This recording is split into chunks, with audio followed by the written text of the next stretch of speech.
Hey, we're back, and Bill's all stoked and ready, and this may look like a commercial for a certain product, but these are fabulous products, and we recommend them highly for your boat.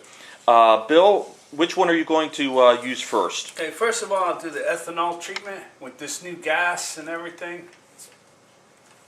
The couple dollars you're paying for this will more than likely save you that much on motor repairs. Got to help cut down the water that the gasoline's taking. Read the instructions. Know how much gas you have in your tank. What I always do at the end of the year is I always fill it up as full as I can get it. In this boat, for me personally, that's 24 gallons.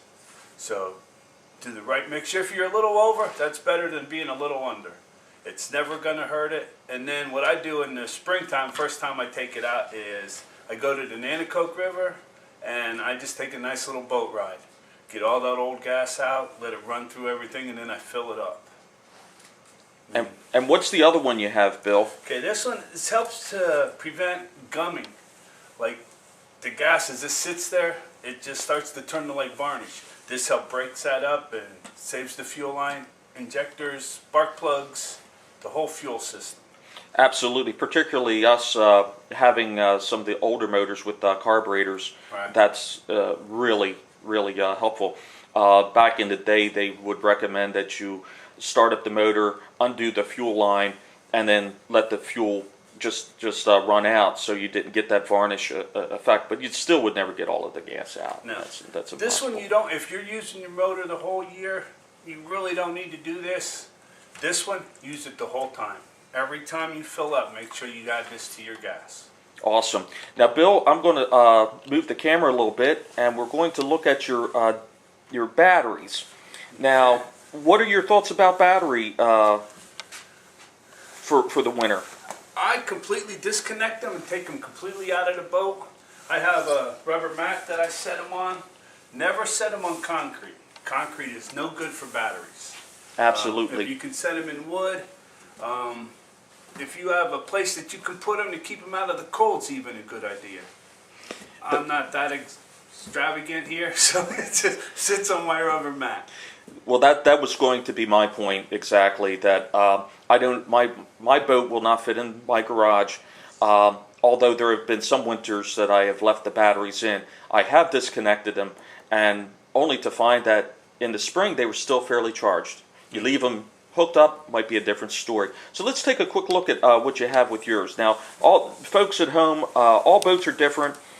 Please consult your owner's manual if you're in doubt about where your battery locations are.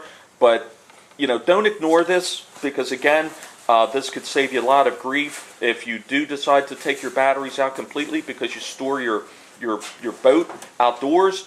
As Bill said, on a rubber mat or on wood. That will kill a battery quicker than anything. So Bill's undoing his now. And safety cautions. If you got any good clothing on, take them off. It's batteries. So the acid will not do any good to any clothing, anything like that.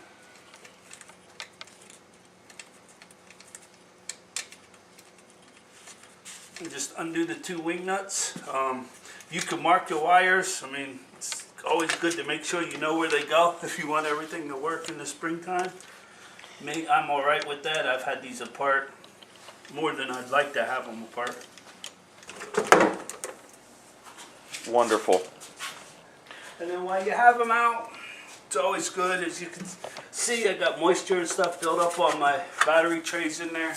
While they're out, you might as well just take a few seconds, clean them out, take care of it, organize all the wires. Like I say, I had a boat fire earlier in the season. That's why my wires aren't as neat as they're going to be come springtime. But baby steps. Baby steps. So while we're standing back here by the motor, you're fortunate enough to have your boat inside. My boat is outdoors. There's probably some good recommends there too. Making sure that the motor has been lowered so there's no water in the lower unit because it can crack, and then next thing you know, you're buying a new lower unit. Any other thoughts, Bill? Well, I take out my spark plug, since, like I say, we have the older unit, and then I'll take another product that we have that I'm sure everybody has.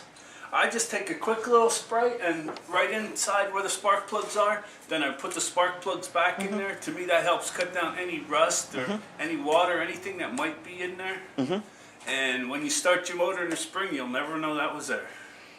I can't agree with you more. Folks, we're going to take a little break, and we will be back after these messages.